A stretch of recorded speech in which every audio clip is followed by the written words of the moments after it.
할렐루야. 우리 다 같이 주님을 찬양하겠습니다.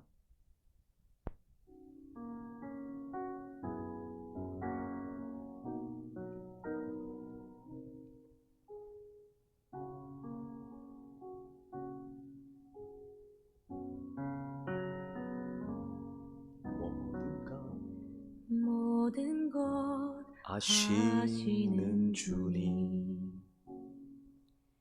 나의 맘의 연약함 보시고 부족한 그 모습대로 주님 마음에 새겨주시네.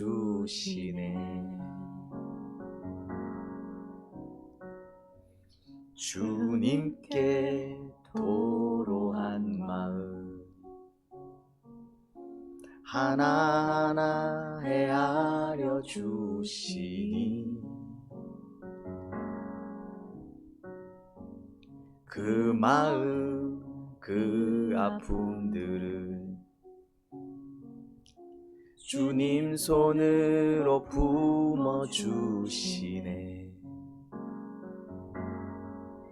거친 길 위를 걸어갈 때도 험한 산이 앞을 막아도 빛 대신 주님의 두 손이 나를 붙드네. 주의 마음이 닿은 내 삶에 저민 슬픔을 씻으시는 주님을 찬양, 주 이름을 찬양하네.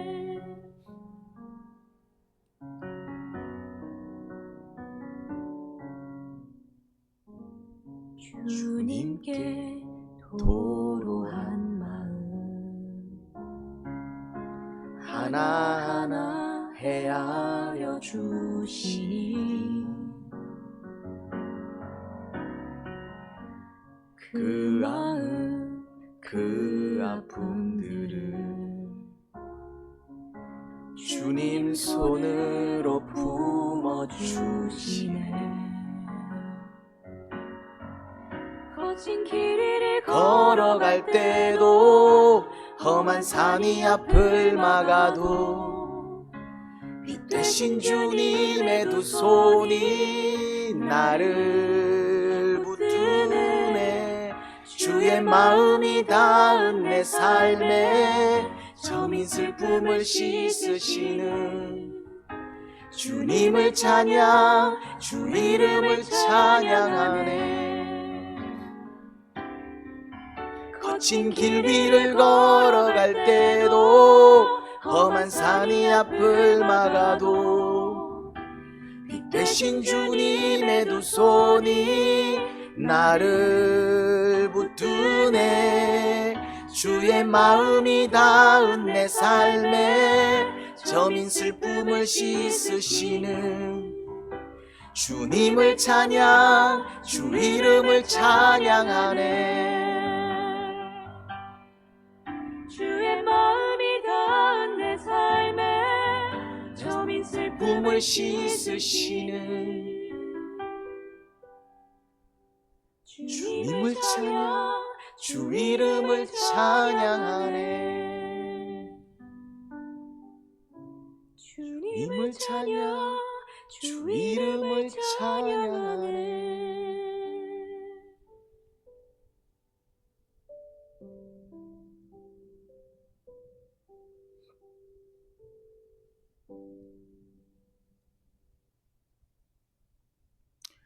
하나님 아버지, 저희의 연약을 돌보시고 저희를 살피시는 하나님을 찬양합니다.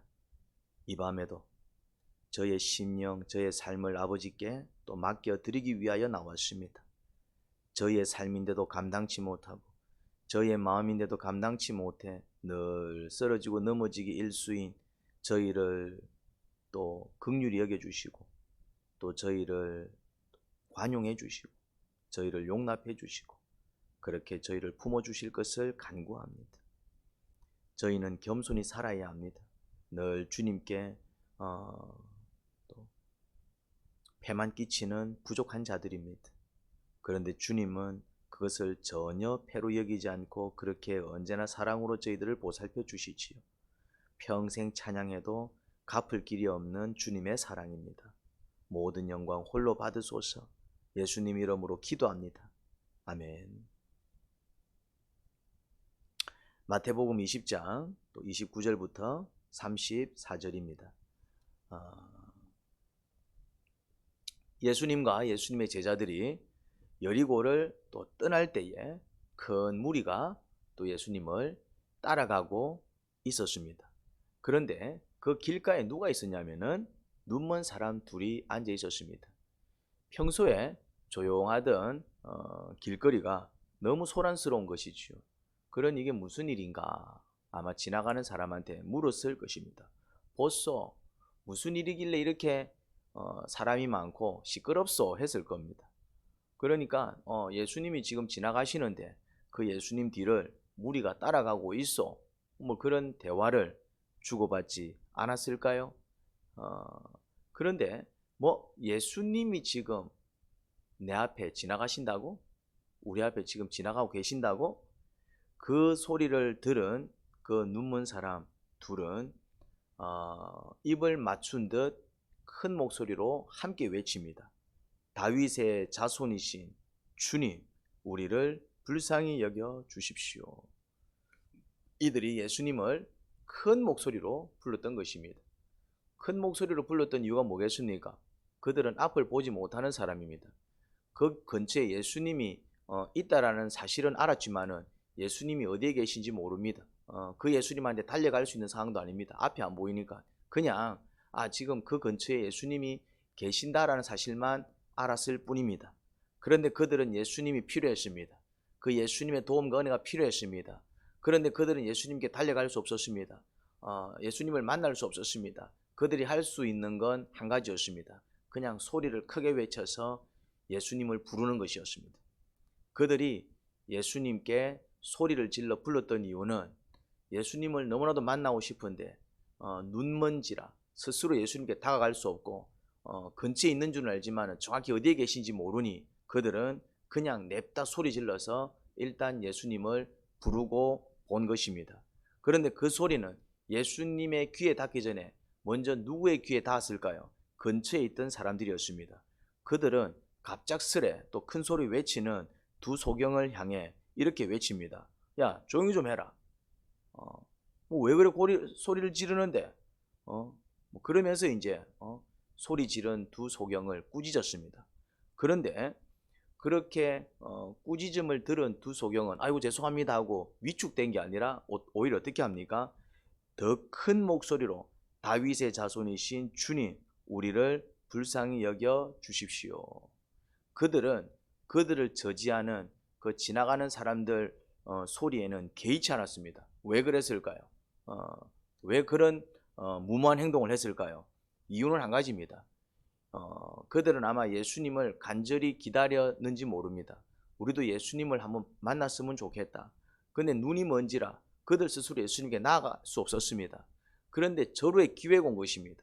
그들 앞으로 예수님이 지나가고 계셨습니다. 욕 듣는 거 이게 중요한 게 아닙니다. 그 나중에 죄송합니다 또 양해를 구하면 되는 문제입니다. 그게 중요한 게 아니에요. 뭐가 중요합니까? 이제 어찌 보면은 처음이자 마지막일지 모르는 이 기회를 놓치느냐 붙잡느냐 그들에게는 그 절호에 서 있었던 것입니다. 그래서 그들은 일단 그 예수님을 간절히 불렀던 것입니다. 예수님은 걸음을 멈추시고 그들에게 와서 너희의 소원이 무엇이냐 묻지요. 그러자 그들은 주님 눈을 뜨는 것입니다. 어떤 일이 벌어졌습니까? 주님께서 그들을 가엾게 여기시고 또 그들의 눈을 만지셔서 그 눈을 보게 만들어 주셨습니다. 정말 은혜스러운 본문입니다. 여러분, 이 본문을 통해서 우리가 얻을 수 있는 교훈이 무엇입니까? 어찌 보면은 남들한테 피해를 준 목소리일 수 있습니다. 근데 이거는 또 그렇게 보면 안 됩니다. 피해를 줬다? 물론 옆에 있던 사람들은 그 소경의 그 부르짖는 소리가 짜증이 났습니다. 왜 그럴까요? 그들한테 도움되는 목소리가 아니었기 때문입니다. 그런데 그들의 목소리는 예수님의 발걸음을 멈춰 세웠습니다. 무엇을 의미합니까? 그들의 목소리는 믿음의 목소리였던 것입니다. 비록 예수님의 발걸음을 멈춰 세운 믿음의 목소리가 옆 사람들한테는 야 시끄러워 조용히 해 그런 목소리였다 이 말이죠. 그렇습니다. 우리는 이럴 때 어떻게 행동해야 될까요? 이럴 때는 주님을 먼저 생각해야 됩니다. 주님을 먼저 생각해야 됩니다. 믿음을 먼저 생각해야 됩니다.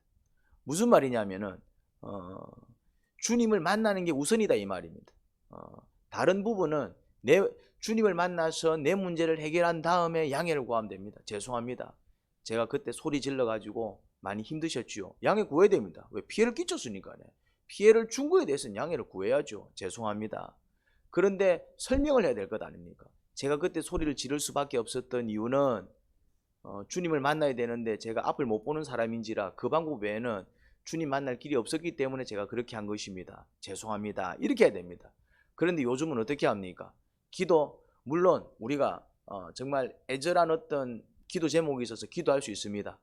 그럼 옆에 사람이 싫어하죠. 저 사람 지 혼자 기도하나? 그럴 수 있습니다. 그럼 어떻게 해야 됩니까? 일단은 정말 주님을 찾아야 됩니다. 그 다음에는 어떻게 해야 됩니까? 죄송합니다 해야 됩니다. 야, 네 기도 너무 목소리 크더라. 네 때문에 내 기도 방해가 됐다. 이러면 아 그랬냐고. 죄송합니다. 제가 그때 그렇게 절규할 수밖에 없었던 이유는 내 가슴이 너무 불같이 타올랐기 때문에 너무 내가 간절했기 때문에 나도 모르게 좀 소리가 나왔던 것 같습니다. 저 때문에 방해가 되었다니 죄송합니다. 양해를 구해야 됩니다. 어떤 사람은 주님한테는 믿음이 좋아요. 막 주님을 찾고 막 부르짖고 좋습니다. 뭐 나쁜 건 아닙니다. 그런데 야 너무 시끄럽다 이러면은 사탄아 물러가라 해서 말이지. 그러면 안 됩니다. 어디 기도를 방해 이러면 안 된다 이 말이죠. 그 굉장히 무례한 짓입니다. 하나님의 사랑과 이웃 사랑은 같이 가는 것입니다. 하나님은 간절히 찾고 하나님은 간절히 사랑하는데 이웃은 무시하고 믿음을 방해한답시고 말이지. 그들을 마치 이렇게 멸시하는 짓은 아주 악한 짓입니다. 이런 크리스찬들이 많아요. 그러니까 사람 보지 않고 하나님만 바라보는 신앙, 잘못된 신앙입니다. 물론 우리가 사람 때문에 예수님을 믿는 건 아닙니다. 무슨 말인지 이해가 되죠? 그건 또 다른 개념입니다. 그런데 하나님을 잘 섬기는 사람은 옆에 이웃들도 사랑하고 이웃들도 배려하고 그들과 같이 가는 사람입니다. 때로는 둘 중에 하나를 선택할 수밖에 없는 상황인지라 먼저 내가 하나님을 찾고 내 문제를 해결하는 것이 급선무다 보니까 그럴 수 있어요. 하지만 그 문제가 해결되면 내가 그렇게 기도한 다음에 어떻게 됩니까? 죄송합니다. 또 제가 너무 절박한 나머지 또 그런 어떤 절규가 당신한테는 피해가 되었나 봅니다. 죄송합니다. 저를 위해서 좀 기도해 주시면 좋겠습니다. 제가 이런 문제가 있습니다. 이러면은 아 그랬나? 미안하다. 또 내가 네 사정도 모르고 또 내가 내 생각만 했네. 그래 같이 기도하자. 이렇게 나오겠습니까? 아니면은 기도를 그렇게 하면 되냐고 계속 고함만 지르겠습니까? 서로가 예의를 지키는 신앙이 돼야 됩니다. 서로가. 때로는 내가 주님을 찾기 위해서 어쩔 수 없이 어쩔 수 없는 방법이잖아요. 일부러 소리를 지른 게 아니잖아요.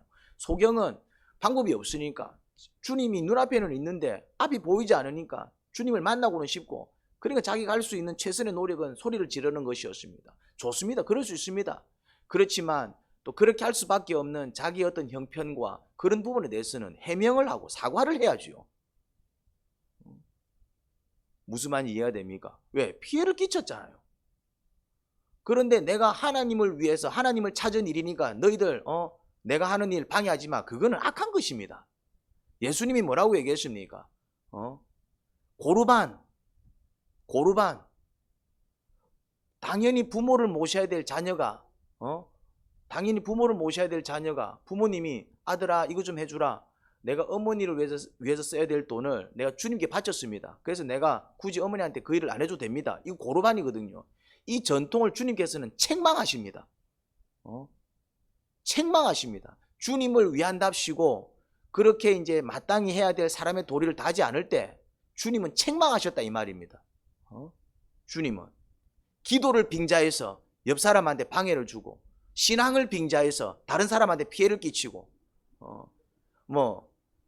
주님을 위해서 그랬는데 내가 하나님의 일을 했는데 그런 걸 빙자해서 함께하는 사람들을 외면하고 멸시하는지 굉장히 약합니다. 그러면 안 돼요. 내 모습이 다른 사람한테 피해를 주면은 좀 조심할 수 있어야 되고 피치 못할 사정이었으면 미안하다. 내가 참 기도할 때는 나도 모르게 좀 이렇게 또 간절한 기도가 나오다 보니 조금 소리가 높아졌네. 그것 때문에 방해가 되었다면 미안해. 이래 얘기해야지. 악한 것들이 참 많습니다. 신앙생활 할 때 그렇게 무리하게 행동하시면 안 됩니다. 무리하게 행동하시면 안 됩니다. 피해를 끼친 거에 대해서는 죄송합니다 할 수 있어야 되고, 어쩔 수 없이 그렇게 했다면 해명할 수 있어야 되고, 그리고 양해를 구하고, 또 다른 사람의 어떤 문제에 대해서는 또 이해를 해줄 수 있는 그런 여유와 관용이 필요합니다. 우리한테는 너무나도 그런 게 부족합니다. 주님을 찾았으니 주님을 위해서 기도한 거니까 내 기도를 방해하지 마라. 그러면은 지 기도는 방해받으면 안 되고 다른 사람 기도는 방해도 되는 겁니까? 그런 이기적인 신앙생활을 하시면 안 됩니다. 물론 피치 못할 사정은 분명히 있습니다. 이건 피치 못할 사정입니다. 일부러 고의적으로 다른 사람한테 피해 주려고 한 건 절대로 아닙니다. 그건 또 구분해야 돼요. 그럼에도 불구하고 그런 경우에는 어떻게 해야 됩니까? 용서를 구하고 관용을 구하고 양해를 구해야죠. 죄송합니다. 제가 지금 주님이 필요한데 아픔 보이지 않고 제가 지금 취할 수 있는 방법은 예수님을 찾는 것밖에 없습니다. 아니면 저를 대신해서 좀 예수님을 불러주시면 안 되겠습니까? 여러분, 우리가 정말 주님을 찾기 위해서 간절히 찾는 것도 중요하고 정말 뜨겁게 기도하는 것도 중요하고 때로는 내 목소리가 높아질 수도 있고 또 정말 북받쳐서 눈물 흘리면서 기도할 수 있습니다.